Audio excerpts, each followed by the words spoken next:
जय श्री राम मित्रों, आप सभी का मेरे YouTube चैनल संस्कृति विसुधा में हृदय अभिनंदन है।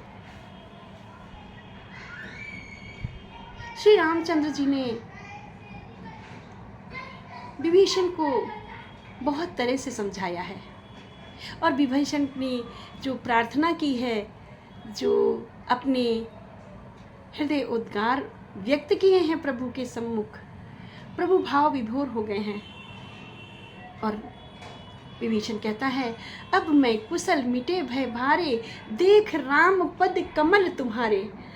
हे प्रभु, अब मैं कुशल से हूँ, मैंने आपके चरणार बिंदों के दर्शन कर लिए हैं, आपके चरणार बिंदु का रस पान कर लिया है, तो अब मैं कुशल से हूँ। तुम कृपाल जा पर अनुकूला, ताहि न व्याप त्रिविध बहुसूला। तो जो आपकी शरण में आ जाता है, उसे किसी भी प्रकार की व्याधि व्याप्त नहीं होती। 3 प्रकार की व्याधि हैं, आध्यात्मिक, आधिदैविक और आधिभौतिक। अर्थात दैहिक, दैविक, भौतिक तापा, राम राज नहीं काहुई व्यापा।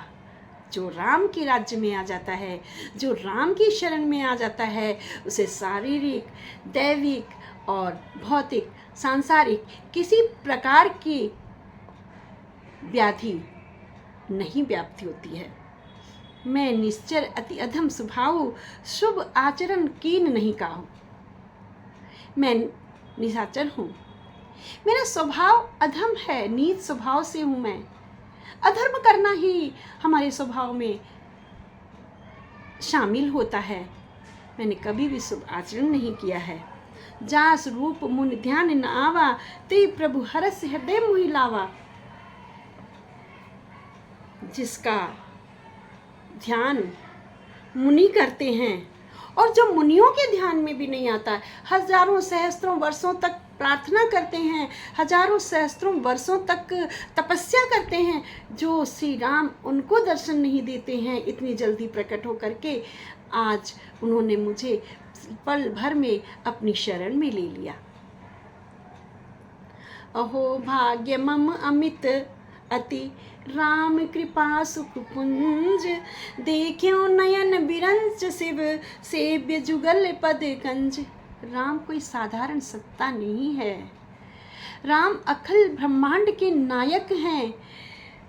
मेरा अत्यंत असीम सौभाग्य है जो मैंने ब्रह्मा और शिव जी के द्वारा सेवित युगल चरण कमलों को अपने नेत्रों से देख लिया है।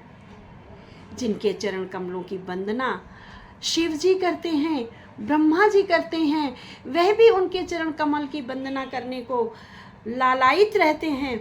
मैंने उनके चरण कमलों का पान किया है, मैं उनकी शरण में आ गया हूँ। तज सुनो सखा निज कहो सुभाऊ, जान बुसुंड संब गिर जाऊ। विभीषण जी से श्री रामचंद्र जी कहते हैं, हे मित्र सुनो, मेरा स्वभाव सुनो। मैं अपना स्वभाव कहता हूँ, जिसे काकभुसुंडी जी जानते हैं और शिव जी जानते हैं और माँ पार्वती जी भी जानती हैं। कैसे जानते मित्रों? काकभुसुंडी ने जो अपराध किया था, माँ सीता के चरणों में चोंच मारती थी और प्रभु ने एक तिनके को तीर बना करके छोड़ा था और वह तीर काकभुसुंडी के पीछे पीछे चारों उसमें घूमता हुआ चला गया, है ना। उसे कहीं किसी ने शरण नहीं दी, आखिर में श्री रामचंद्र जी ने शरण दी। मैंने ऐसे पापियों को भी तारा है। माता पार्वती भी जानती हैं, सती के रूप में जब उन्होंने मेरा रूप बनाया था माँ जानकी का, मेरी परीक्षा लेने को, और श्री शिव जी ने उनका परित्याग कर दिया था।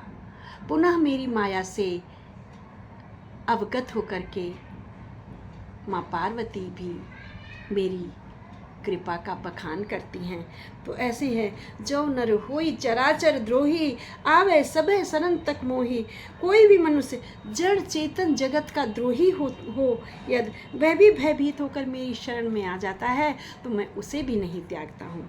गोस्वामी जी कहते हैं कि कैसे लोग प्रभु को की शरण में आते हैं, या कैसे लोगों का प्रभु उद्धार करते हैं। तज मदि मोह कपट छल नाना, करहु सत्य ते साधु समाना। जो लोग मेरी शरण में अहंकार को छोड़ करके, मोह को छोड़ करके, छल कपट को छोड़ करके मेरी शरण में आ जाते हैं, मैं उन्हें साधु के समान बहुत जल्दी बना देता हूँ। मैं उन्हें सज्जन बना देता हूँ, उनका आचरण सही कर देता हूँ। जननी जनक बंध सुत दारा, तनु भवन सुहद परिवारा। माता पिता भाई पुत्र स्त्री घर बार और मित्र सब उसको मेरे अंदर दिखाई देते हैं। समदर्शी इच्छा कछु नाही, हरस शोक भय नहीं मन माही। जो सबको समान दृष्टि से देखने वाले हैं, जिनके मन में हर्ष के समय अत्यधिक हर्ष नहीं, शोक के समय अत्यधिक शोक नहीं होता है और भय नहीं होता है, ऐसे लोग मेरे हृदय में निवास करते हैं। अस सज्जन मम उर बस कैसे, लोभी हृदय बसई धन जैसे। प्रभु ने बताया है कि प्रभु को कौन प्राप्त कर सकता है, प्रभु कैसे लोगों के हृदय में निवास करते हैं। वो बताया है कि कैसे जो लोग लोभी नहीं होते, काम नहीं होता, मोह नहीं होता, मद नहीं होता है, संपूर्ण जगत को अपने परिवार के समान मानते हैं, ऐसे लोगों के हृदय में मैं निवास करता हूँ। ऐसे लोगों के हृदय में मैं उस तरह से निवास करता हूँ जैसे लोभियों के हृदय में धन निवास करता है। लोभी धन को नहीं छोड़ना चाहता है, चाहे कुछ भी हो, लोभी अपने धन को नहीं छोड़ना चाहता। ठीक उसी प्रकार से मैं ऐसे अपने प्रिय भक्तों को नहीं छोड़ना चाहता हूँ। और किस प्रकार के भक्त प्रभु के हृदय में निवास करते हैं, आइए जानते हैं अपने अगले वीडियो के माध्यम से। मित्रों, मेरे चैनल को लाइक शेयर एंड सब्सक्राइब अवश्य कर दें जिन्होंने नहीं किया है। बोलो राजा रामचंद्र की जय, भक्त वत्सल भगवान की जय।